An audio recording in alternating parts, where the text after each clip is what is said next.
Hello. Hi, everyone. This is a really big room. Can you hear me all the way in the back? I saw heads go like this. I think that's yes. Great. Happy afternoon. Happy first day of the conference. Hope you're having a great time so far. I can't speak for everyone else, but it seems like it's going pretty rad.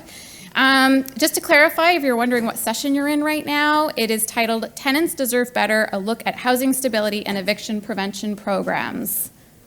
Hopefully that's what you're here for. If not, you're welcome to just hang around with us anyway and learn some things. So, by the way, my name's Erica Morton. I use she and her pronouns. I am your moderator, part of the team at the Canadian Observatory on Homelessness, and excited to be here with you all. We're going to get into things, but would like to start off with a land acknowledgement, taking a moment for us to all reflect on our positionality, what brings us here, and what we're hoping to get out of the conference. So having said that, I would like to acknowledge that we're gathering on the traditional unceded territory of the Anishinaabe Algonquin peoples. The peoples of the Anishinaabe Algonquin Nation have lived on this territory since time immemorial. Their culture and presence have nurtured and continue to nurture this land. I'd like to acknowledge and celebrate the many First Nations, Métis, and Inuit peoples from coast to coast to coast who participate in this conference and lead the work to end homelessness across Turtle Island. And I'd like to also offer that as a white settler working at a settler organization and an uninvited guest on this land, that I share this land acknowledgement not because it's listed as my moderator duties, but to hold myself accountable to upholding every day the calls to action for both truth and reconciliation, and the calls to justice for missing, murdered Indigenous women, girls, and Two-Spirit peoples. And we're all here at this conference together to learn about solutions to prevent and end homelessness.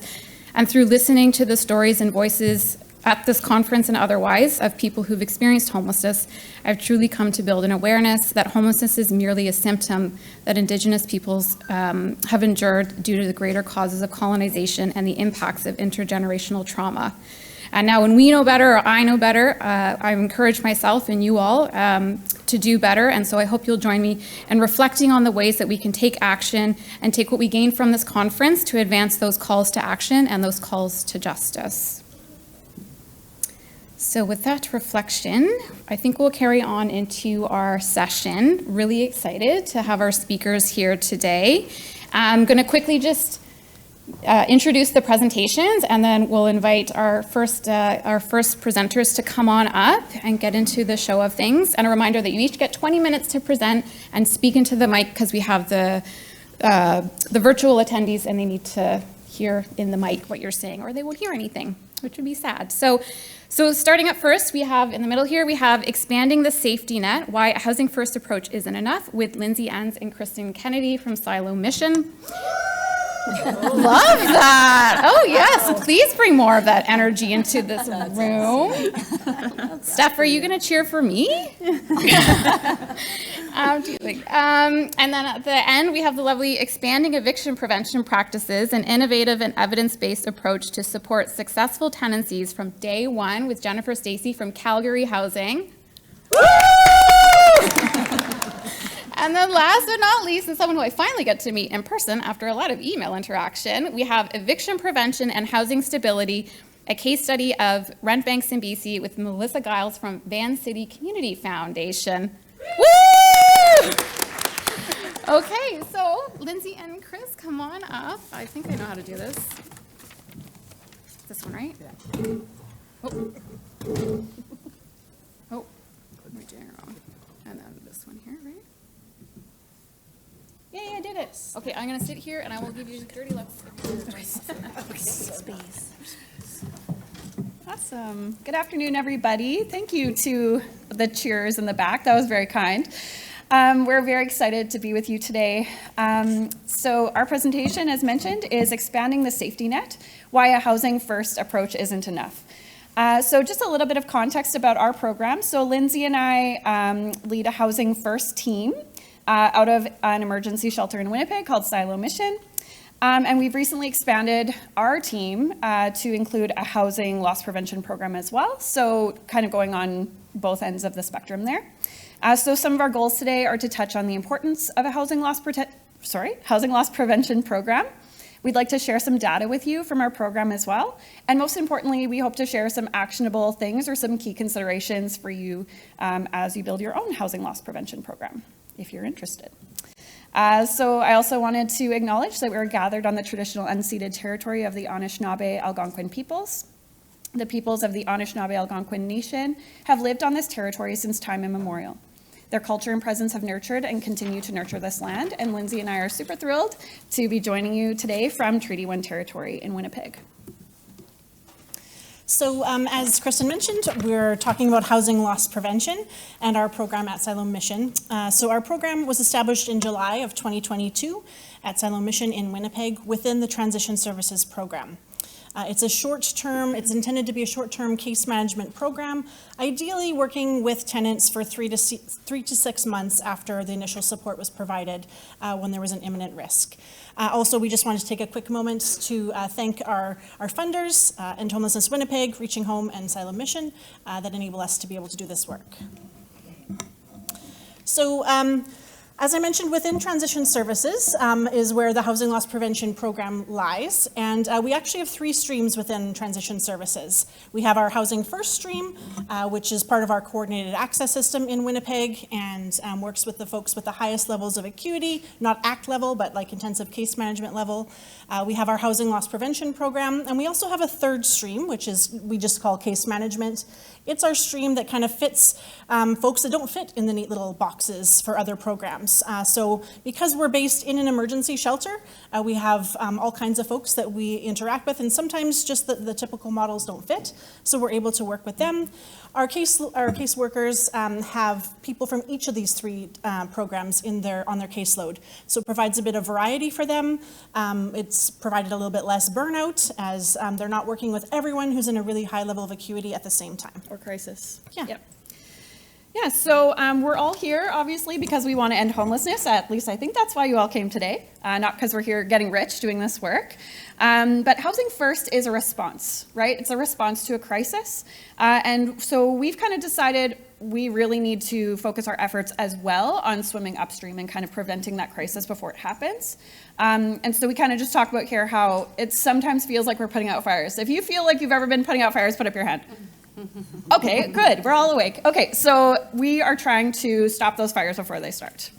So our intake criteria is pretty straightforward. Basically, you have to have a place, and you have to be at imminent risk of losing your housing in the next 30 to 60 days. Of course, there's a myriad of reasons for those things. We'll get into that. Also, they have to be voluntary. So sometimes we've had landlords or different housing programs or even family members that call and say, please help this person. But the person's like, no, I'm good. So we want it to be voluntary, obviously. So they have to be willing to work with us for about 3 to 6 months. We accept our participants based on caseload size. So we're really, really trying to focus on quality of casework over quantity. And so that's a really good takeaway if you're able to take that one. Just making sure you can provide quality case management. Like I said, folks can self-refer or they can be from other community supports as well. Sorry, I forgot one. If they're already connected to a housing support program, we will try to reconnect them because we don't really want to be stepping on toes and starting something that somebody else, or jumping in when somebody else started something. So, so the program supports that we provide are really tailored to whatever has put this specific participant's housing at risk at this time. And we also want to work with the participant to determine whether the current housing is sustainable or salvageable, rather. So we, as you can see behind me, we have lots of different reasons for intake into our program. Kind of some of the main ones that we want to highlight are income issues. Sometimes it can be a really quick connection back to like a subsidy. In Manitoba, we have the Canada-Manitoba Housing Benefit. And so sometimes it can be a quick connection to something like that. It could be pest control. It could be helping tenants understand their rights and also their responsibilities. It could be landlord advocacy. There's just a bunch of different things. But you name it, we've probably seen it.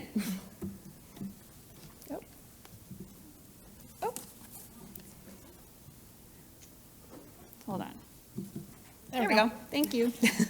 All right, so I get to present a little bit of the numbers from our program in the last 2 years of operation.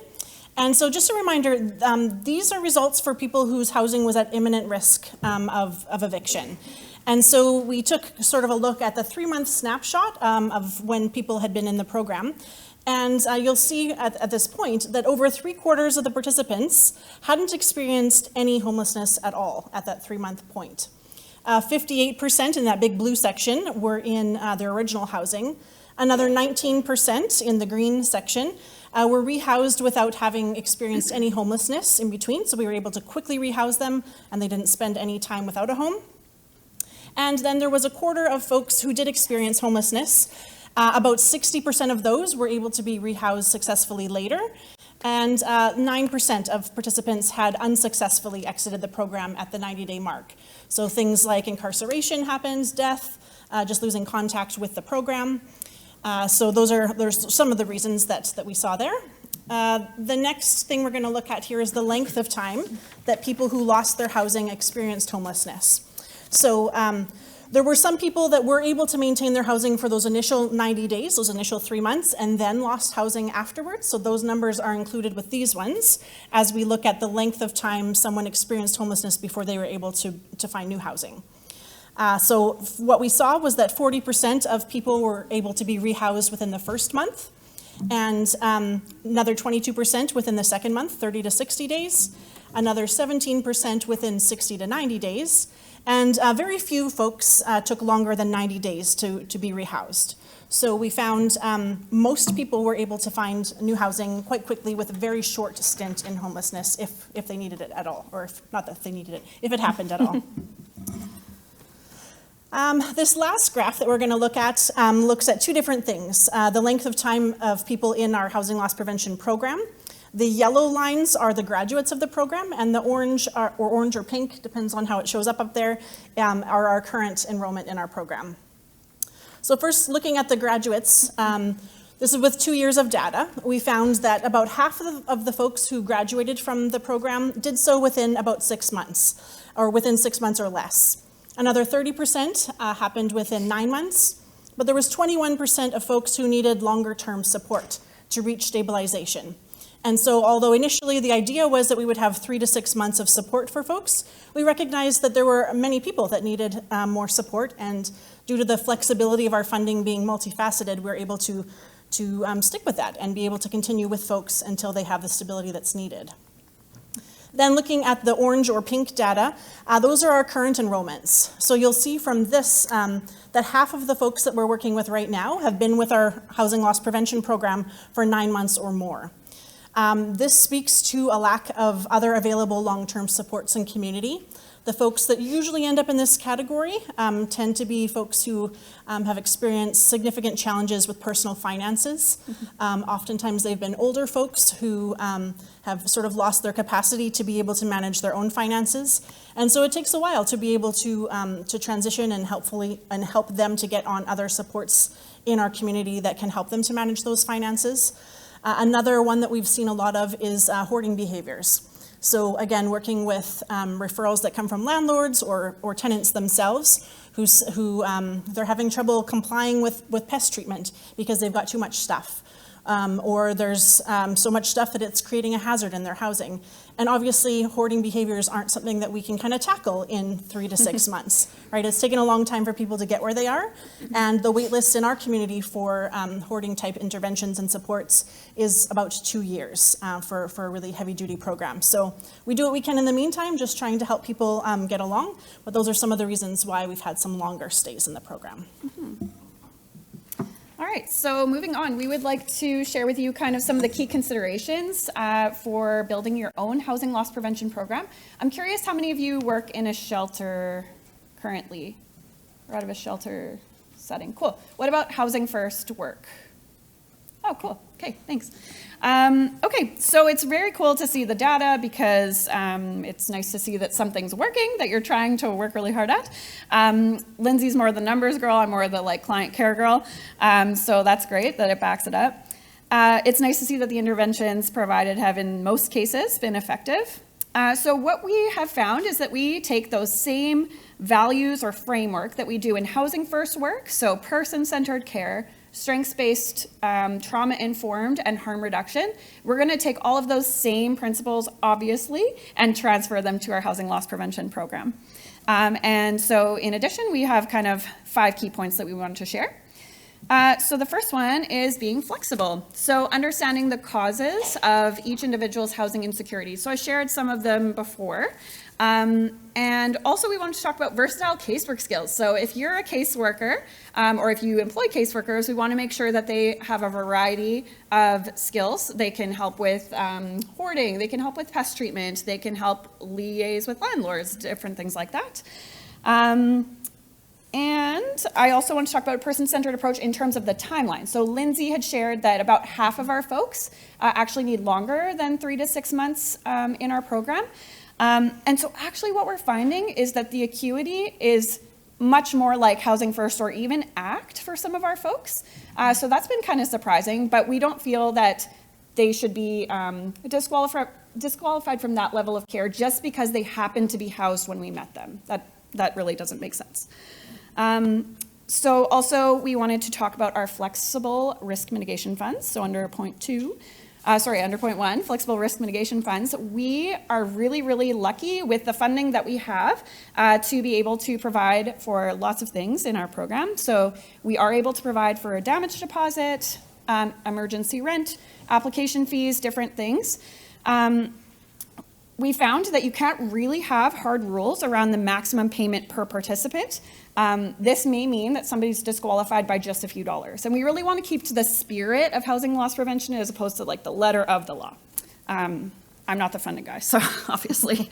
Not everyone needs a security deposit. Not everyone needs a first month's rent. So for instance, when we talk about folks that we're working with who are working through hoarding issues, we should buy stocks in Canadian Tire. We have bought so many clear plastic bins for people to be able to sort their things and stack them for pest control treatment. So just making sure that everybody has what they need to succeed in their housing. So we need to be flexible in what that looks like. Yes, also we need to be fast. So one thing we've learned is that you can't have a wait list in a housing loss prevention program. When people need support, they need it now. They can't wait 6 months or 2 months even to receive that support.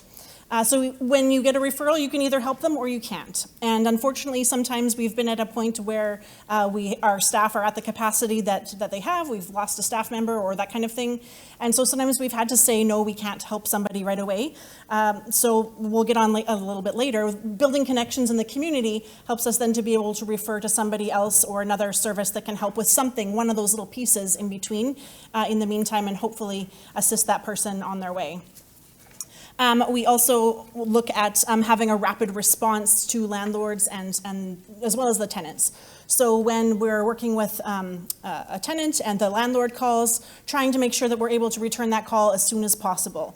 When we're working with various landlords in our Housing First program, sometimes then they've referred folks to us in the housing loss prevention program, or vice versa. We've gained new landlords through our housing loss prevention program because of our speed of responding to the needs. Another really key piece is fast in the terms of financing. So those risk mitigation funds need to be able to be accessed quickly. You can't put in a request and wait 5 to 7 business days, as what often happens in some of the government services that our folks can access. If 2 people are waiting for the same unit and one of them is able to hand in a damage deposit same day and someone else has to wait 5 to 7 days, of course the unit's going to go to the person who has the damage deposit in hand. So our finance department has been really great in being able to work with us to understand that. And then we're able to get the checks oftentimes in same day, sometimes even within the hour. Their only holdup is if there's enough signers around. So if an executive is all in a meeting, then sometimes we have to wait a couple of hours. But other than that, usually we're able to get a check very quickly. Yeah, they're fantastic. So speaking of finances, we're talking about budgeting. So when you're starting your own HLP program, we have found that about half of our participants needed support for up to 2 months of rent. We do allow participants the opportunity to repay us if they would like to. We explain that, the more money we get back, the more we're able to share around. And for the most part, we do find that, people value that. People are looking for a hand up. And so having a united vision with the finance department as well helps prioritize the purpose. So one thing that our agency has really tried to do over the last few years is try to be housing focused as an agency and to realize that every role, whether you're direct service or whether you're not direct service, you have a role in helping end somebody's homelessness, and that's what we're here for. So recognizing that non-direct service staff also have a very crucial role to play in ending homelessness, and that even if they don't get to meet the participant themselves, thanking them for their role, thanking them for their speed, and helping share the results of those things. So without, breaching confidentiality and those things, we do want to share the good results of our work and how they were able to play a role in that. So sometimes it's as simple as letting the finance department know, like, hey, that check that you prepared so quickly, the person got the place, so, thanks a lot. And it just helps them to feel also encouraged and fueled in their work. We need them. We need everybody, right? do. We need We do. every role. Mm-hmm. Another big piece of considering housing loss prevention is the feasibility. So when one of the caseworkers presents me as the manager with a request for funds for something or another, we really have to think critically. Is this, if I pay someone's arrears, for example, is that actually going to help save their housing, not just for this month, but in the long term? What other kinds of issues are going on for them? For example, sometimes we've had the initial reason that's presented is that they're in arrears. But as we talk a little bit with the landlord and the tenant, we find out actually there's multiple complaints against them for guests and various other things. And so we realize even if we pay these arrears, this person's going to be out next month for some of the other issues that they're working on. So rather than pay the arrears, it makes more sense in that case for us to help with a damage deposit and first month's rent in a new place to quickly move them before they end up having to go through the residential tenancies branch and have a mark on their rental record, that kind of thing. So really looking at when you have limited dollars in your program, each time that you're going to spend funds on something, thinking what's the likelihood that this continues on? The longer we've operated this program and this kind of idea of being able to have risk mitigation funds, the more predictable it's become about whether we put the funds out, whether it's actually going to result in them saving their housing or not. So in the beginning, it's a little bit I'm not quite sure how this might go, but as time goes on, you kind of get to develop what sort of patterns are present in your community. Mm-hmm. Also, the last consideration that we wanted to share with you today is facts. So knowing your residential tenancy laws, that's such a good one. So lots of times participants will not know their rights. Sometimes they don't know their responsibilities as well. And sometimes it's on us as housing workers to remind the landlord, hey, you actually have to give this much notice in this situation. So just helping participants to know what they're entitled to. Most legal evictions take time. I'm speaking to a room of experts, so I know you know that. But sometimes people see the warning letter or they get a written warning or a verbal or something, and then they kind of panic, and sometimes they'll abandon their units. And so if we can walk them through and say, hey, this is what this means. Sometimes it means us going down to the residential tenancies branch with them, having those questions answered. Some evictions are illegal, some are legal. And so knowing tenant situations is super important, getting copies of those papers. Also, knowing what other community resources can provide is super important. So know your facts about other community resources. So we've had a couple times where our caseloads have been full, but we've been able to refer to other programs like rent banks and things like that have been able to assist. And that's been really helpful as well. As I mentioned earlier, collaborating with other community resources is a really important piece. So working with local food banks and hoarding support programs, home care, the Public Guardian and Trustee's Office becomes a resource sometimes for folks who just can't manage their own personal finances. The mental health resources in the community, the different kinds of income support programs that are out there. Many times we work with folks who were employed and then lost their employment, and so they know about the traditional things like EI, getting unemployment insurance, or maybe even social assistance. But there's a lot of other subsidies out there that if they haven't been in this situation before, they're not aware of. So just helping them to understand what those things are and getting them connected is really important. And certainly, we don't claim to have all the answers. We know that this is a work in progress and some learnings, but we're hoping that some of the lessons that we've learned along the way can benefit some of you as well if you're interested in starting your own housing loss prevention program.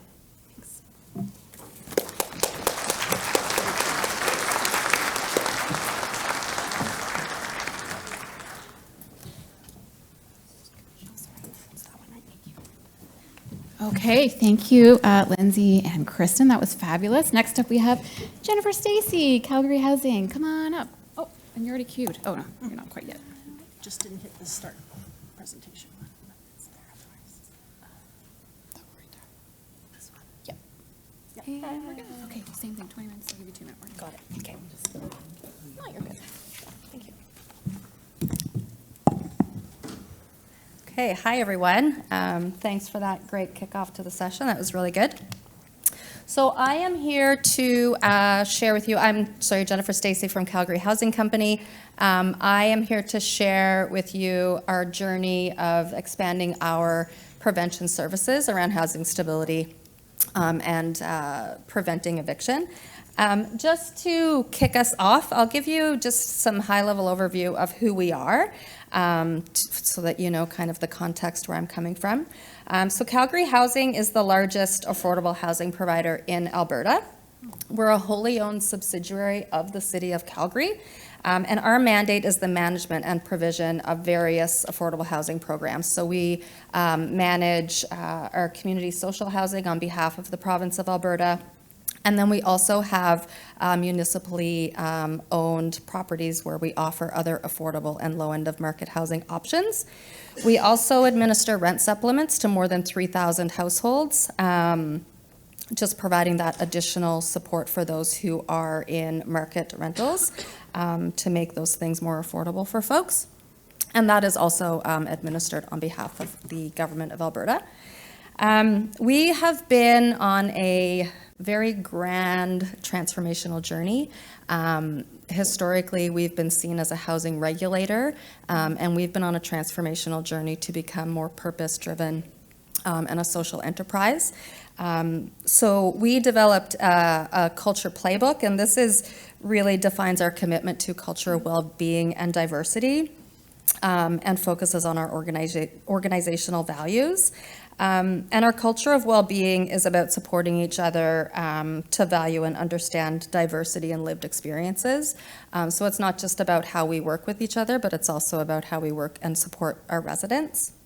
So it's been a pretty big, significant culture and mindset shift for our organization. But this is what's led us to the evolution to looking at how we're supporting housing stability and eviction prevention in our housing programs. So today, in the next 18 minutes, I will touch on these things up here. I'll want to just kind of give you a bit of an overview of the activities that we've gone through as an organization to evolve our practices in eviction prevention, the evolution of the policy that we did, and sort of the framework of activities, some best practice research that we've touched on, and some lessons learned through our experience.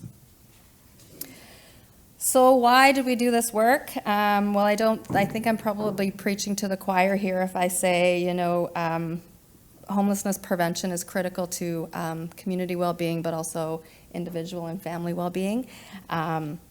We reviewed our approach to challenge our practices and assumptions, because as I said, historically, we've been about that regulator driving the rules of whether it's a government legislation or those sorts of things, but even how we work with and support our residents.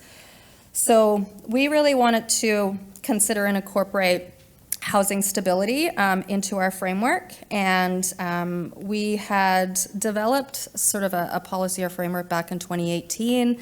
Our practices naturally evolved through COVID, so coming out, this was really just the prime opportunity to really focus on streamlining and improving our practice.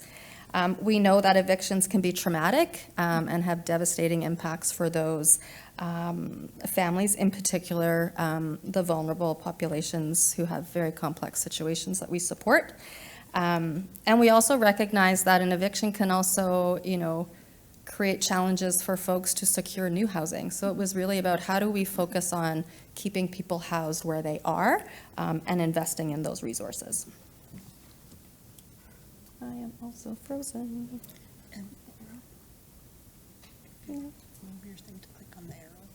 There we go.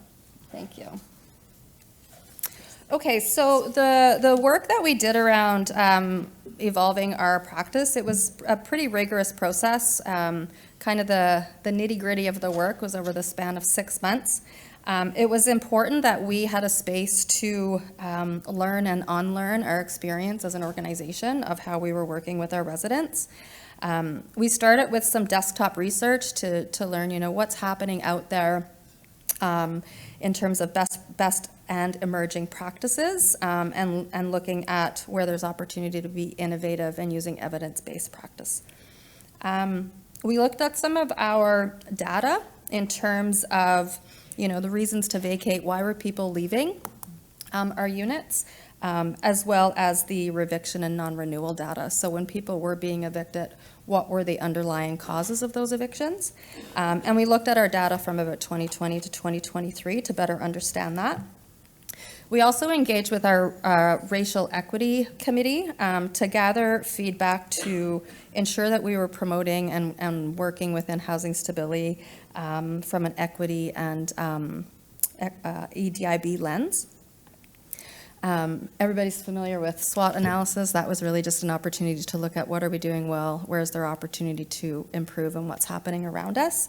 And then we also used an equity analysis tool to review our previous policy.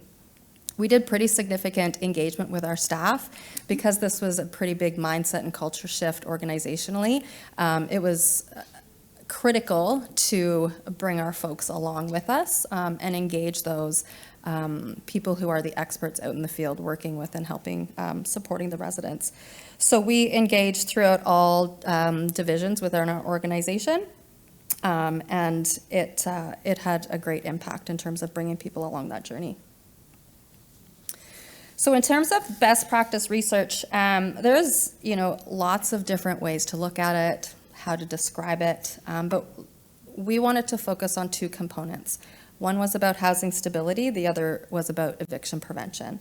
So housing stability for us is really around where individuals and families are able to maintain that safe and affordable housing, promoting well-being for individuals and families. And then eviction prevention is really around those strategies used to help housing help us keep organized and focused, resolve those conflicts, bring in supports and those sorts of things.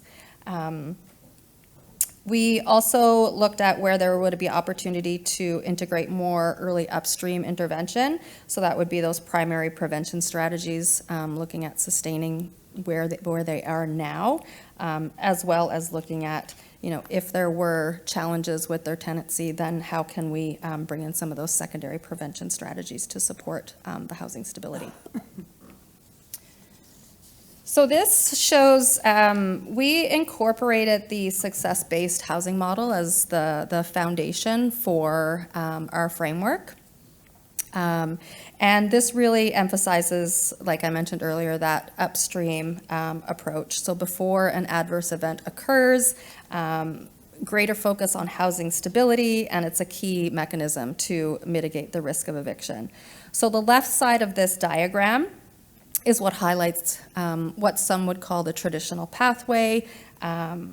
It's reactionary, there's no early intervention, and this is what can lead to housing instability and contribute to the cycle of homelessness. So we shifted away from that approach and focused on integrating the success-based housing model, which is on the right side, and that really focuses on those early intervention pieces that are going to impact a resident's ability to maintain their housing. We also recognize that adopting this was going to take some heavy lifting because, like I said earlier, this was a pretty big shift for our organization, but we were really committed to doing that. So we took some data from the folks that we support in terms of the indicators of vulnerable tenancies, and what we pulled into our framework was really about prioritizing the early identification of residents who might be at higher risk or might be experiencing some or multiple vulnerabilities. And this was really about ensuring that residents have adequate support from the start of their tenancy. Again, I'm sure none of these are of a surprise to anybody in this room, but it was really about painting a picture for folks around who we serve and the vulnerabilities that they may be experiencing at any given time, and recognizing the importance of also having transparent communication between staff and residents. And it was also really important for us to focus on creating that psychological safety. We were seeing a lot of residents maybe struggling, but they were afraid to raise those concerns with our staff because they were afraid that that was going to impact their tenancy. So there's been a really big focus in shifting on creating that psychological safety and trust relationship between residents and staff. We also incorporated 6 common themes in terms of prevention practices. So regular and effective communication, so things like mediation and translation services. We work with a very diverse population, and it's not just about translation services when I'm talking to somebody, but it's also about how are we equipping things like our website, our documentation, our leases in ways that are accessible and legible and readable for the folks that we support. The rent payment and financial support, so that's, working with our residents around payment plans if they're falling behind, having that open and transparent communication so that we understand there's different times of year specifically for our families where money might feel a little bit tighter because school's starting. What are those supports and things that we can bring in to help those folks? Training and education is another piece that we've incorporated into our work with our residents. So looking at opportunities for financial literacy training, early intervention and cultural competency training for our staff as well. And also some training and education around rights and responsibilities for our residents. It's really important for us to support our residents to understand what their rights and responsibilities are. The community support, we also recognize that we can't do all of this work alone. We can't be everything to everybody. So really, taking a collaborative approach in our partners and connecting our residents wherever we can to ensure that they have the supports that they need. And this is also inclusive of legal assistance. So, having advice and access to legal supports is also really important when it comes to successful tenancies. And then data transparency. So just building our internal capacity to have effective ways to measure the outcomes of our programs. So these are the some of the recommendations that the Racial Equity Committee brought forward to us. As I mentioned previously, we engaged with this committee to review our policies to ensure that we had an anti-racist and EDIB lens. And we wanted to ensure that our policy and framework was culturally informed. So this is just a quick summary. I won't dive into the details of it, but there was lots of great ideas that came forward through this committee. It's a committee that's embedded within the City of Calgary structure, so we were able to pull on. They're not in the weeds of our work every day, so they were really coming from it at this work with a more neutral and informed lens. This is just a visual of the work that we did with our working committee that I mentioned earlier about engaging with our staff. So this was really about leveraging the expertise that we have within our organization.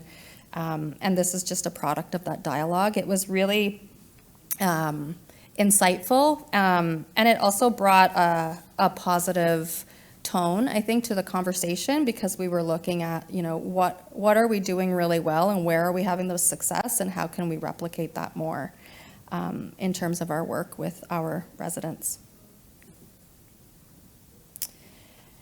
The more powerful exercise that we went through was equity scoping. So as a committee, the next slide shows you an equity analysis tool, but we considered specific aspects of the policy that we wanted to maintain, but also more importantly, where it could be adjusted so that we can transform how we work with and support our residents. It was a really powerful exercise to go through with our team as it challenged our assumptions and opened up dialogue that would not have otherwise occurred. It also enabled our team to broaden their understanding of where we could evolve and really help to bring them along this journey. So this is the just a couple of visuals around the equity analysis tool. So this is an evidence-based approach to applying an equity lens to any piece of work. It's adapted from concepts of gender-based analysis, if anybody's familiar. So it uses 5 key areas of insight called the A, B, C, D, E's of equity analysis, and it helped our staff to ask the right questions and apply that equity lens to this piece of work. It's really designed to help identify any existing or potential inequities in services, and it also understands barriers, helps us to better understand barriers and gaps behind those inequities. We use this to validate it against our work, and we invited different perspectives to critically identify and highlight gaps and biases in our policy. So we built a couple of case studies of real life examples that are common in our team's experience, and we applied this tool. And yeah, it was just a really powerful exercise because of some of the the subconscious bias that we often don't realize that we have in how we work with folks. So where did we get to? One of the most important changes that we made to our framework and policy was within our language. Language is a really powerful thing. How we talk about the people we support, how we talk about each other and the work that we do can be really impactful. So we've done just little simple changes. So you would have heard me referring to residents. We don't use the word tenant because it just changes the dialogue. We recognize that there's, legal term tenant and those sorts of things, but when we talk amongst each other, same thing, we stopped using the word unit and now we talk about their home. It just brings a different tone to the conversation and has really shifted how we approach those conversations internally. And then we also, like I mentioned earlier and showed earlier, we incorporated that success-based housing model.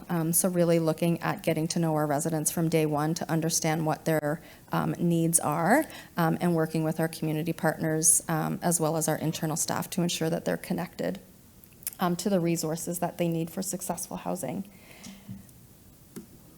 In the last couple of minutes, I just want to leave you with some recommendations to consider when reviewing a policy or a framework of this nature. The first and foremost, I can't stress this one enough, is to be open-minded and inclusive. When we decided to bring a dedicated committee, we knew that it was important to bring people along, but the depth of diverse perspectives that brought to the conversation and the evolution of how we work with our residents around housing stability because of the vast experience and expertise was just really, really impactful. The second would be to be intentional and purpose-driven. So consider ways in which systematic barriers and individual biases can contribute to negative outcomes, and some of those aren't always we don't always have that awareness to what that may be.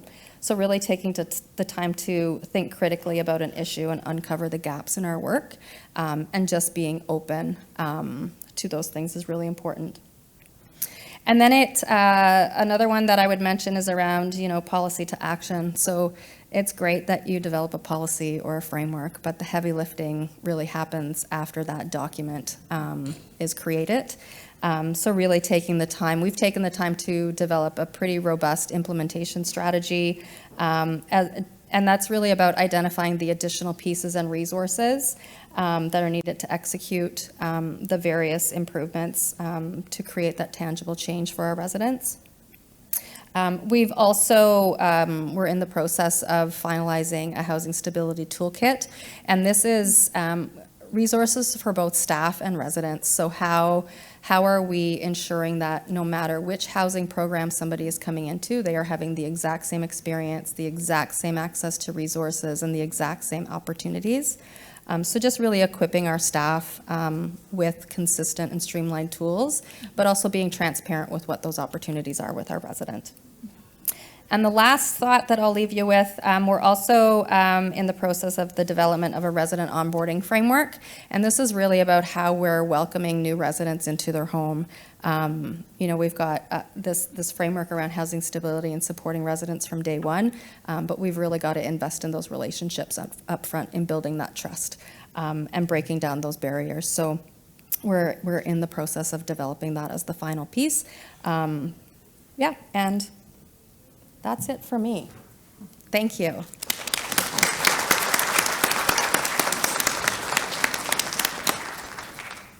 All right, everyone. I'm the third, and as exciting as I think I am, I'm going to risk not showing you 30 seconds of information to have you all, and a risk that you're going to leave the room on me, which please don't. But can you stand up, please, and just do a little stretch? It's afternoon. Some of you probably traveled from afar. Some of us are on West Coast time. We don't even really know what's going on. So I think I'm good. 2-minute warning I need. I'm a talker, so hold on, people. Just stretch that out one last time and then have a seat.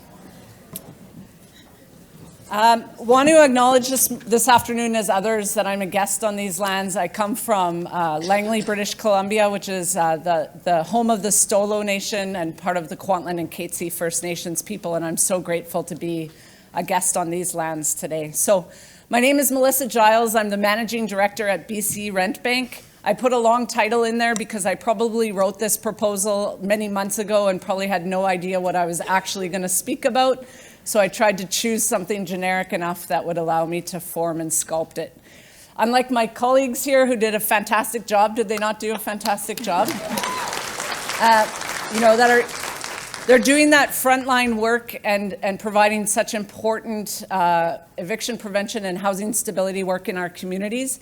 I'm representing today more of a provincial perspective in some of the work that we've been able to do over the last 5 years through an initiative that has been funded by our government. So BC Rent Bank began in 2019. So BC Rent Bank is a project of Vancity Community Foundation, and we get our funding from the provincial government.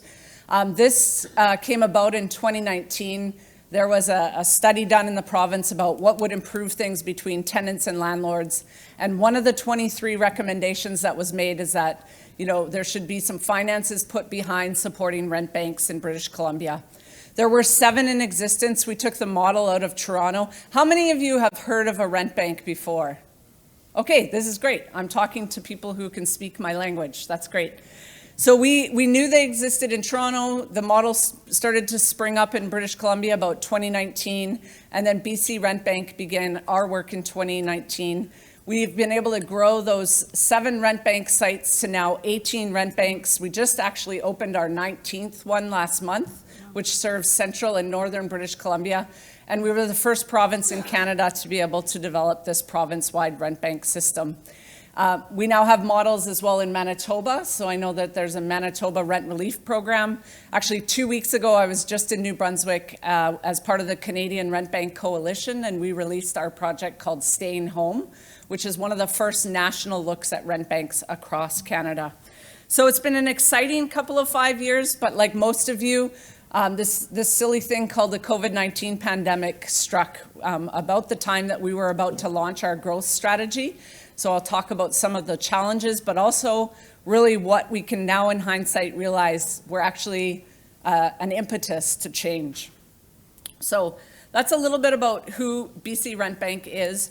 Because I saw over 50% of people identified that they knew what a rent bank is, I'll just touch on a couple of key points for you and then get into the bulk of my presentation. So as you know, rent banks are an eviction prevention and housing stability program. In British Columbia, we're focused on serving low to moderate income renters. We're really there to step in at a time of crisis and really help to prevent that eviction and keep people housed. So we provide that financial assistance, but also we do resource support and referrals, and really we're a point of connection for renters in the province. So one of the benefits of developing a province-wide system is that we've actually been able to also develop our own customized client management system. So in 2019, we had 7 existing rent bank partners, each doing their own applications in a very paper-based way with Excel spreadsheets. Does that sound like nonprofit work, or does that sound like nonprofit work, right? So we had to meet our partners where they were at, and we worked with them, and we said, if we could develop a tool for you, what would that be? And so since then, we've developed an online application. So renters all across the province fill out the same form. For those that are not comfortable with technology, we have the applications accessible to case managers, and they can talk to the person and fill it out as they do that. But it also means that we have the ability across British Columbia to share data and to share information together, which has been a huge thing as far as understanding what is happening within the renter market and the factors that are affecting people. So demographics, we're getting better and better at this. When we first developed the client management system, and by the way, I speak software language now that I never knew before. In fact, to a level that I'm highly uncomfortable with. I know words like Drupal and Agile and all of these kinds of things. But we really created at first a voluntary demographic survey separate from the application. And we did this because we didn't want anyone to feel that they were at risk of stigma or bias or discrimination in their application. But what we learned is also that data then sits very separate from the people that we're trying to serve. So we've, in this last year, integrated this demographic survey. It is still voluntary, but all of the case managers across British Columbia cannot see the results of that. They only get aggregated data. So each rent bank has their own reporting dashboard that talks about what's happening within their community, but there's no PII in it. You can't decipher who's who. So we've kept it at a very aggregate level. And then BC Rent Bank gets this wonderful opportunity to look at things from across the province. And so demographics often tell us who is accessing our services, but also tells us who is not. So for example, we've learned since that 46% of our applicants identify as white or Caucasian, who also speak a first language. So it tells us that also maybe that doesn't represent the population in British Columbia. And so that means we need to do a better job of making sure that the service is accessible. Something that I think you might find interesting and probably not all that shocked is that 72.6% of renters who received financial assistance reported a household income of less than $40,000. And the graph on the one side breaks it down a little bit more for you.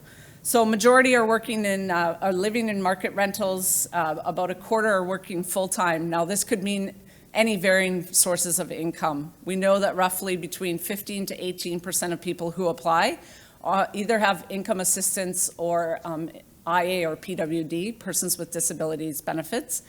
People, of course, are also combining that with part-time work. And our largest age demographic continues to be the 30 to 39-year-old age bracket. So these kinds of things are telling us, again, what is insightful, but also who maybe we need to reach and how we can better reach them in our services. So at the provincial level, there's a lot of things that we can talk about as far as looking at the growth of this provincial-wide system and some of the insights that we've had. And so all of us talk in usually kind of a couple of key terms, right? We love data, tells one aspect of the story, so I'm going to talk a little bit about the data, but we also want to hear from renters, so I have a couple of anecdotals to share with you as well. So in the first 5 years of our existence, we've distributed about $6.5 million out to renters, and that's impacted almost 5,000 households in the province, nearly 11,000 people. So this is up until March 31st of this year. And we have a number there as well that talks about supplemental supports. So not everybody who comes to the rent bank qualifies for financial assistance. It is an interest-free loan. And so those that we can't help financially, we want to connect them to other resources to try to help stabilize their housing. So during the pandemic, a lot of things that we see now that we didn't see quite quite as much in the past, is that we're meeting people when they already have very high debt loads. So I've never seen applications with higher credit card loan debt or high interest lending institutions like payday loans and Money Mart. And so we talk about the rent bank program as a housing program, but I also think it's partly an alternative financial solution for people. As much as we know that that rent banks are there right now as a Band-Aid solution to a much larger issue, which is affordable housing, and we want to be there to meet people where they're at, we know that it's just a temporary stopgap, but we also want to be an alternative to places like payday loans and Money Marts, where we see people paying, 30-40% interest, and it just further entraps them into that debt. So we know that the growth in the program is happening. Last year we saw a 40% increase in the number of loans that we handed out to people. As well, I'll talk in a moment about how we've been able to evolve the program, and so we can offer grants as well. And so we saw a 37% growth in that last year. But what we are also seeing is the amount of money that people need in order to stay housed is growing. Yeah. And so we've seen our contributions last year went from $1.1 million to $1.6 million that went out to renters. So it's growing. The impact this way is not necessarily about the quality of the work or the long-term impact, but we know that we're meeting people where they're at in that moment to provide financial solutions for them. So just a couple of quotes from people who have used our services. Coming back to that data piece, one of the gifts of the client management system, the CMS, is also that we've now been able to start automated surveys, and we do that in 3 ways. One of them is a renter experience feedback. So no matter if you're assisted or not, you get the opportunity to provide feedback to us. We also have started a 3, 6, and 12-month housing stability survey that people can fill out. And once we get those going more effectively and more efficiently, we're also going to try to reach back to people who maybe applied and didn't follow through on that, to try to understand, what was it that deterred you from that service? Because we see upwards of 25% of people that submit an application, but when a case manager goes to get in contact with them, they're no longer accessible, they're not responsive, and we want to know why. Were we too high barriered? Did we not have the appropriate language services? What is it? If you'll read along with me, you can see that this individual said, I'm grateful for Rent Bank's help. I would be homeless without it. The last time I checked, there were no options available except temporary housing in a shelter. At age 70, this would likely be the end of me. Rent Bank's service was quick and efficient, very friendly and respectful. I can't imagine it being any better. The service kept me in my home. Thank you.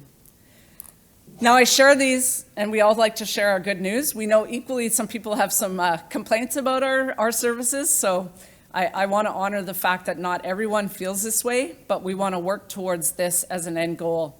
When I read a lot of the anecdotal pieces, what I also notice is that even though we serve a large population of 30 to 39-year-olds, what we see is that we actually have, and I'm sure you'll resonate with this, we see an increasing demand by senior citizen population.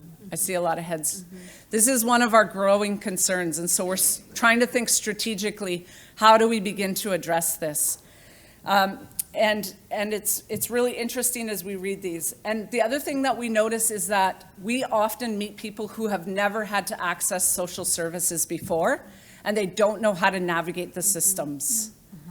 So, we have individuals in our community that regularly access services, and they even have barriers, but if it's a first time, I get a lot of calls and people say, I'm facing this eviction, I got a notice, but I don't even know where to start. I've been working my whole life. I got sick 6 months ago. It's meant that I've, had an interruption in my employment. I don't know where to turn. I've never had to ask for help before. So that's something that we notice as well. And this second quote really speaks to my heart, because to me, this work is not about how many loans we give or how many grants we give. But we talk all the time in the rent bank community, and we've developed a set of shared values and guiding principles. Because if you go into a rent bank in Prince George, or if you go into a rent bank in Victoria, we want people to have a similar experience, not just in the financial services that they received, but in the quality of care. And so this person speaks to the things, and I'm not going to read this one out, but I've bolded a couple of the words: compassion, no judgment, no discrimination. These are the things that really touch me, and I really like to emphasize to our rent bank partners. You know, it's these kinds of things that are going to make a difference in people's lives. I got a 5-minute warning. I knew I was going to be in trouble. Okay. The other thing is something that we've talked about a lot. How do we measure the impact of our work? And one of the things that we do regularly is housing stability. A few years back, we did a more in-depth study. We reached back to people who had received financial assistance, and you can see from the stat up in the corner, 93% of people that responded to that survey said that they had either maintained or improved their housing. And you can see the percentages of people around what they said would happen if they hadn't received that rent bank assistance. So shockingly, 66% saying they could have experienced homelessness. I think we're all passionate believers in eviction prevention. Maybe otherwise we wouldn't have come to this session. But so I have to speed up a little bit. That stretch break really bit me in the butt. Kidding. So just the adaptation of the program. One of the benefits of having a provincial program is that we can also see trends. So when the pandemic struck, one of the things I could see is that if we're a loans-based program where people have to demonstrate the ability to repay the loan and employment rates are dropping, how relevant are we in community? We're not. So what we've done over the last couple of years is think about broadening the financial services that we can offer renters. So I often talk to our partners about the fact that we've built the shop. People are already coming to us. All we're doing is expanding the services that we have within it. So when a renter comes, they can now get an interest-free loan. Through partnership with Reaching Home, I have some Reaching Home colleagues here today, we've been able to offer grants. And the third is we're just about to launch a partnership with BC Housing for the Canada BC Housing Benefit Program, which a lot of you have in your provinces, and this will be a rent supplement. So we've been able to do that. We also can creatively think about partnerships. So we've recently partnered with BC Hydro. They have a customer crisis fund that offers an $800 grant. And so what they have done is trained our staff. And when the staff identify somebody who would qualify, they created a unique application for us. And so the staff member at the rent bank is already meeting that renter in need. So they can, in essence, help them apply for that. And it prevents the renter from having to tell their tragic story again. And it gives them access to a non-repayable grant. And then we can become super creative. So BC Hydro recently said to us, you know, it's a maximum of $800. You have to pay down $400 of that before you can access that grant, right? So there's a barrier for that person. So what we said is, you can handle a $400 loan. So let's issue you a $400 loan, pay that BC Hydro bill off, and then you get an $800 grant with it. So we've been able to be creative that way. The last thing I want to talk about is my colleague Bryn was supposed to join me, and she's actually looking at a lot of our data and research, and we're preparing a paper for our provincial government and also for the public. And I think that we can talk about people and numbers, but we also have to talk about dollar figures. And for most of our politicians, dollar figures make sense, right? And so we're preparing a paper. This is all draft, but it's going to be something along the lines of why eviction prevention matters. And so we're taking a look at last year's study of over 1,500 households that were helped, and we're asking ourselves the question, what impact does this have when over 1,000 households in British Columbia are helped? So Bryn's going to be looking at some things like, and she's got references to all of the data source or research sources that she's using. But if those households had been evicted, it's estimated that 75% of those would have had to move and find new housing. 25% of those would have had to experience homelessness, and then there's a breakdown below that about the length of time that they would have experienced. And so this is a rough estimate at this time. Please don't hold me to these numbers, but what we're looking at is using that type of information and the research out there as to the costs. We know last year that we helped over 1,500 households. We gave out about $2.35 million in financial assistance. But when we look at things like what would have happened if people had had to move, what would they have paid in moving costs and storage, what as far as value loss in that move, shelter rates, healthcare costs, housing placement and support, And she's starting to look at what happens if a child falls into ministry care as well. But roughly right now, that benefit put out to people at $2.35 million. There's a $14.8 million saving to renters themselves. And public costs, it's almost a $14 million savings. So I don't think that we need a lot more research. I don't think we need a lot more conferences, but we need a lot more people making decisions about why investing in eviction prevention is so important in our communities. And so I think I've used my time. This is our contact. We're going to be releasing that report on our website, but you can also follow us through our social media channels, and we'll be having it up there, and then you may maybe use that or see some of the methodology used and translate that into your local context. I'm getting a really dry throat, and so that means I should be done. But thank you all very much.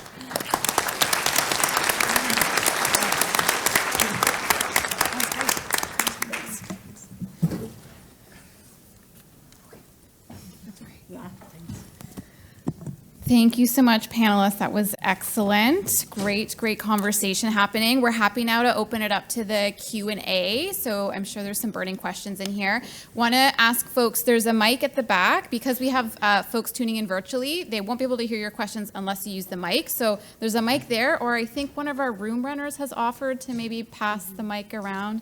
Yes? Okay, thank you. So we have, is this a hand over here? Yeah, over here in the green shirt to start us off.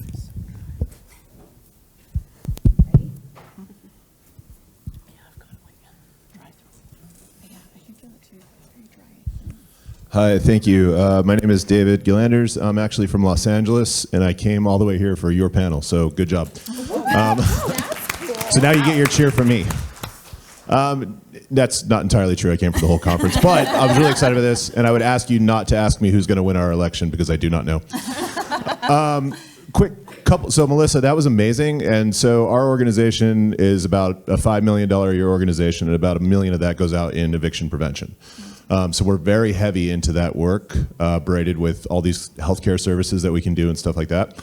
But I'm super intrigued by rent bank stuff, and I have a couple of questions about that specifically. So bear with me, because there's gonna be a couple questions here.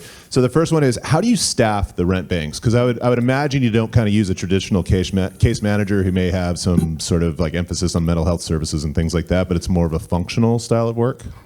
Yeah, so one of the things about not writing out really great notes is that sometimes you miss your talking points. And so our model is BC Rent Bank serves as an umbrella organization. We provide funding, technology, training, and development.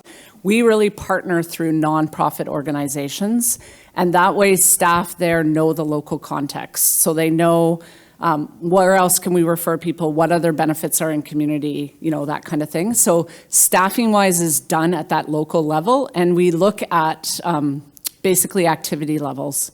Because we were developing and piloting something, we didn't actually know, but as we grow and learn, we look at how many applications are coming in per month, how many staff do they have, and then we try to make sure that they are staffed appropriately. Does that answer your question? That totally does, and that's actually really encouraging, because in my mind, when I think of us trying to do something like this, that's actually what it looks like, so that's really cool. And then the last question, so this is kind of plays into that. So did this end up kind of cannibalizing resources organizations might have already been using for prevention? So did you kind of bring those under the rent bank umbrella, or did you give them entirely new funds to go with? Okay, so really great questions as well. Thanks for hitting all the points I never made in my presentation.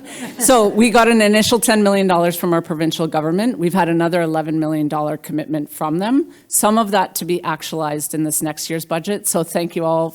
We have an NDP government again after a week of waiting.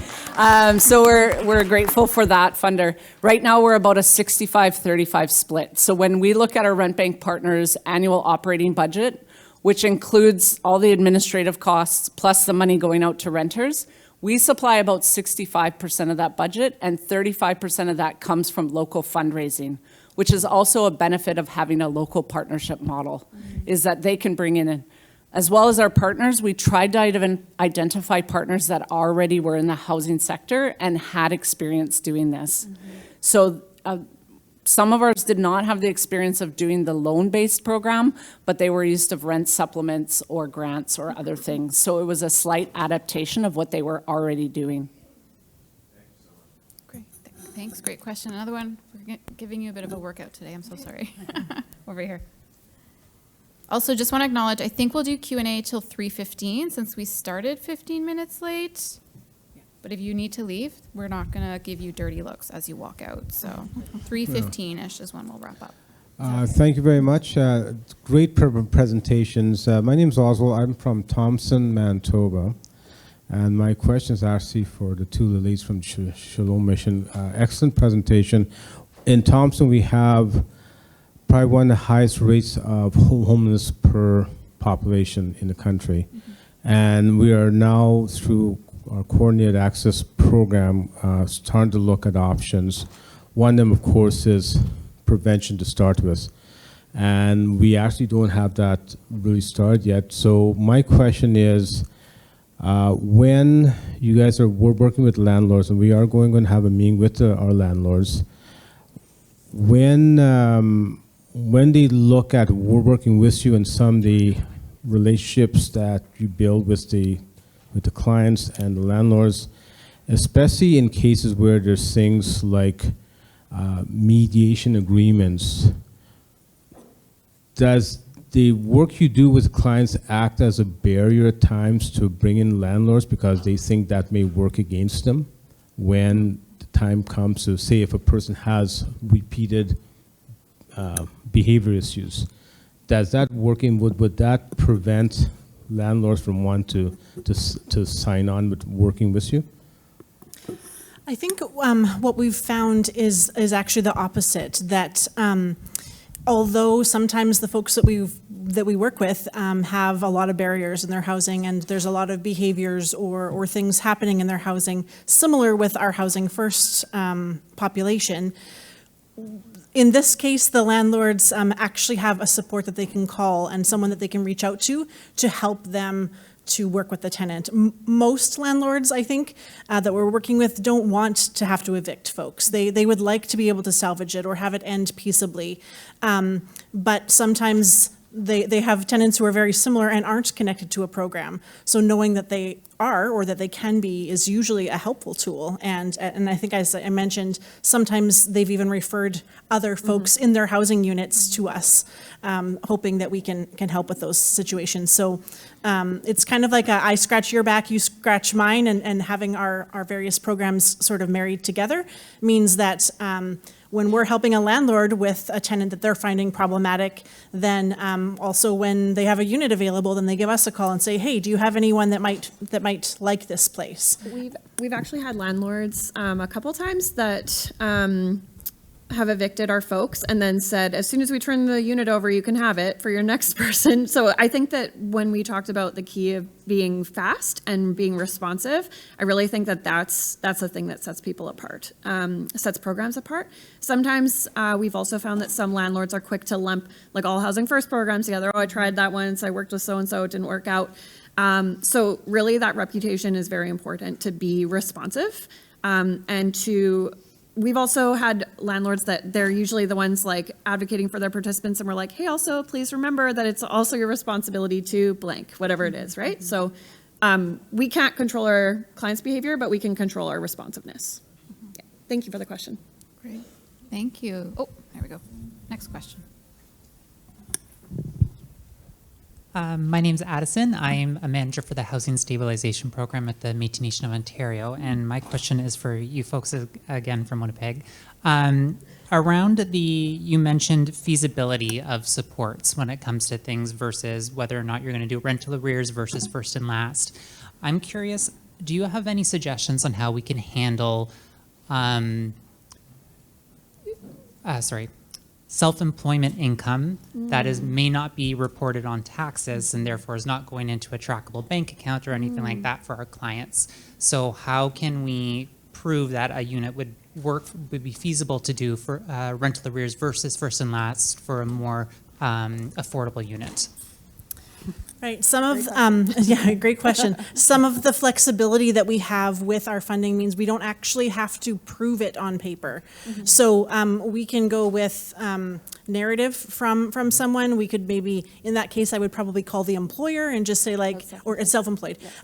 So just kind of like ask them, well, like what have your sales been like, or what is it that you're doing, to get a general idea, and in the end, probably take the risk if it looks like that they could still afford that housing. Sometimes because of, maybe their market has dropped, and so now their self-employment rate is half of what it used to be last year, and the market just isn't out there for whatever it is that their employment is.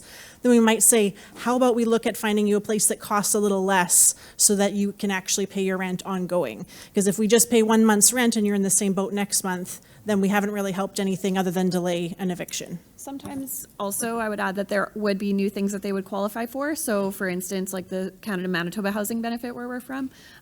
So different things that the new income threshold, even if it's not proven, you can ask for a recalculation or a reconsideration for those provincial benefits, that now maybe that might help.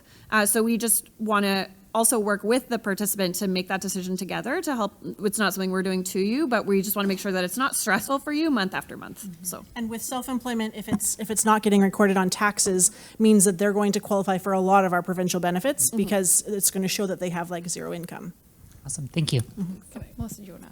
Yeah, I'll just add to that as well. In the rent bank program, we do something similar, and so you can even use invoices, for example, like some proof of income. But the reality is, even for those that file taxes, that was last year's income, and you don't even really have any prediction of what is to come. So all of our programs really take an element of what is the focus of our work? Our work is on preventing eviction and keeping people housed. Even in rent bank, we see about a 70% repayment of the loans. But if you do that cost analysis I did, 30% loss on a 1,500 loan is really worth it, right? So. Hi, my question is for Jennifer Stacy. I really was interested in your SWOT analysis, and I was wondering if you could give maybe more of an explanation on what that is and how maybe I could implement it in my organization as well. Thank you. Yeah, sure. Can you hear me? Oh, there I am. Yeah, so the SWOT analysis, it was really an activity where we looked at what strengths exist within our organization. So those are the things that, what can we identify that are getting those positive housing outcomes for our residents.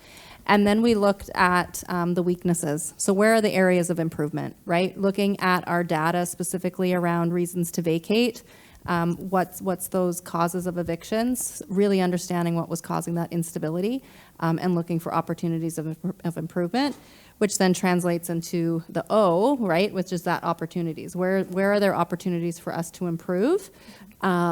But not only internally, externally, right? What's working well within the broader landscape, within our community, doing some environmental scans, those sorts of things. And then the last one was around the threats. So that's really what can we predict as being some of the barriers in our work, whether that's internal or external. A common one that was often brought up specifically through conversations with our staff was resourcing. Right? It's great to come up with all these great grandiose ideas on how we can change our work, but we're tapped out, right? What are those resource needs? Funding, right? The political landscape, those sorts of things. So just really digging into those conversations to bring awareness and understanding, and then theming them together, right? And then just trying to kind of piece together where some of those actionable items are. Hi, so my name is Damola, and I'm one of the housing support workers for Matthew House Ottawa. And my question is for Kristin and Lindsay. So I work directly with refugee claimants, and a problem that we've had over and over again is our residents being at risk of eviction because unfortunately, let's say the Canada-Ontario housing benefit is experiencing delays, for example, in processing payments. And so we have to go in the direction of getting emergency funds. However, we've had situations where those emergency funding programs aren't able to assist because our residents are registered under that benefit. So I guess one of their criteria is to not provide funding if they're already registered under some type of benefit program. But if that program isn't working, then what would be plan B? So my question was, are there certain criteria for the risk mitigation funds that you provide to residents? And you said that it does, they do get the funding for their rent, at least for the month, at a fast pace. So I wanted to know, how long does it take on average, and how successful have you been? So a couple questions in here, but yeah. Yeah, those are good questions. Part of what we often use those risk mitigation funds for actually is bridging. So when we know someone qualifies for something like the Canada-Manitoba Housing Benefit, that monthly thing, it for a while our processing times in our province were so slow that it was sometimes 4 to 6 weeks before someone was getting a check. So if knowing the person's situation, we know they do qualify for that. It was an easy decision for me then to say, okay, I can submit the rent for that ahead of time. And then when the benefit does kick in, then that resident can pay us back when they get that money then. Or if it ends up going to the landlord instead, then working with that landlord and saying, we will pay this for now. This benefit is going to kick in. So if they send it to you instead of to the tenant, then will you give that back to us? And having those relationships with the landlords helps with that piece. Sometimes also we've been able to talk to a landlord and say, okay, so we know that they will qualify for this, or we're quite certain because they meet all the criteria. And then ask the landlord to kind of wait a few weeks, depending on what the time is, right? And how big is the corporation, or are they just kind of like a mom and pop kind of landlord that they really need this rent money to come in to pay the mortgage, right? Looking at those different situations. I would also just say, we know what that's like in Manitoba. So we actually, if you're from Manitoba, but we experienced I'm seeing a nod, pause in the Canada-Manitoba Housing Benefit that was actually retroactive to a month. So in Manitoba, you need a lease to be able to be approved. A signed lease to be able to be approved for that $350 subsidy. So what that meant was that 400 households that had submitted for that benefit were retroactively paused. And so that was some fancy footwork from our caseworkers who were just like, okay, so I know that panic. And thank you for the work you do, by the way. It's really valued. But I feel like, a lot of times it's a dance, right? With the landlord and the province and all those things. And so I would also say, where you have control, take control. So write in to whoever manages those funds and just say, this is the impact of what a delay in this benefit means for our participants. I really liked, Melissa, how you broke that down into this is like the cost savings. I would say like there was a all-out campaign, right, on all the radio, on the news of this is the impact for people when this benefit is paused. I would say it underplayed the actual gravity of the situation quite severely, but it's just kind of take control where you can, and build very positive landlord relationships. They help. Thank you. Hi, my name is. Working? Yeah. Okay. Hi, my name is Taylor. I am a branch manager of a provincial Housing First program. And on the note of positive landlord relationships, do you guys do anything for landlord preservation when maybe tenancies go south, like extensive damages, and maybe you lose engagement from a community member or a client or anything like that? Yes, we have paid damages before through both through building services, which is through, I think they're funded through Reaching Home and Homelessness. So that's been huge for us. For Housing First, and in housing loss prevention when that wouldn't be possible. For some of our longer term tenants, we would definitely consider that. Like those, without landlords, it's really hard to do Housing First, right? Or housing loss prevention. And do you guys have like a cap on how much you guys would pay? Our our local body does. We haven't had to encounter anything like that to this point with really huge damages. Let's hope that that's not happening while we're here at this conference. But there would have to be a cap of some point. And like we said, it's around the equivalent of 2 months worth of rent that we can normally put out for one participant if that's what's necessary. It's not a hard and fast rule, but that kind of is our guideline. The other thing I would say that really helps with those relationships with landlords when there is a breakdown in tenancy is that we often will offer to go in and help like clean out the unit. So even if the tenant is refusing to go back or anything like that, rather than the landlord having to be the one to come in and hire people to take everything out and clean the unit, we'll often meet them halfway and we'll say like, we will hire the services that'll come in and help remove all the belongings that the person left behind or the garbage or whatever it might be. And that way it's less work for them when they're having to turn over the unit. Absolutely. Awesome. Thank you so much. We have a question way in the back. We might have a wee interlude while our lovely room ambassador runs back there.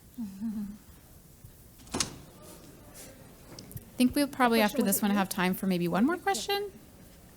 So if you have a burning question, throw your hand in the air. Hi, thank you so much for your presentation. It was amazing. Just a general question. Do you ever deal with revisitism? And does that affect the sustainability of your model? Is it to Melissa? Just generally, yeah, anyone can answer that. In housing loss prevention? So recidivism as in like people returning to homelessness? Yes, so say if you had to pay off arrears within the year, and perhaps we haven't addressed the cause of arrears and it happens again. Right. Does that affect the sustainability of your model? That's a great question. For us within our program, sometimes if somebody's been able to start repaying or perhaps their rent wasn't really high the first time when we had to help, we would be willing to do that again a second time. Sometimes we've had where it's been like back-to-back months where, for example, helping someone to get under the public trustee's office. The public trustee takes some time to be able to seize all of their bank accounts and like get all of those affairs in order. So thinking that it was going to happen, we paid the person's rent. Then the next month it still hasn't happened. We'll do it again. Eventually, we know that once they get under trustee, we would get put on their list of like debtors like, to come back to, or we would just sort of forgive that one. We don't expect everyone to be able to repay. We know that sometimes it's just not possible for folks. And we allow them to make small donations back towards, or not donations, partial payments back. If they have $20, great. So just because they've accessed the service before doesn't mean they can't access it again. And certainly if it doesn't have to do with rent payments, then we can definitely like link back in to help with other pest problems or stuff like that again. Yeah, I shared a little bit about our housing stability survey, and that shows that largely people are staying housed. We want to do that better. And also, we just recently piloted something where we're doing direct payment to landlords instead of going through tenants or renters themselves, because there's sometimes a barrier. They don't want their landlord to know they're in financial trouble. But what we are seeing is our repayment rates are not really dropping. They're staying around 70%. The housing stability is staying above 90%. And what we're actually seeing is that more people are coming back to us more often. So we're dealing with the challenge of what happens if a person has an existing loan? Can they take out another one? So these are the kind of evolutions of the program that I think, because of the housing and environmental and financial factors, are creating some new challenges for us. Thank you. I feel like the next session is coming in and going, what is going on here? So maybe we should actually wrap up, but folks can maybe come and pick the panelists' brains if they want to. So thank you so much, panelists. What a great conversation. So much ideas around eviction prevention. Hopefully folks are leaving here inspired, encouraged, motivated by their work and in your own work. So thanks for hanging out, and enjoy a little bit of a break, and enjoy your next session. Thanks, Erica. Thanks, that was great.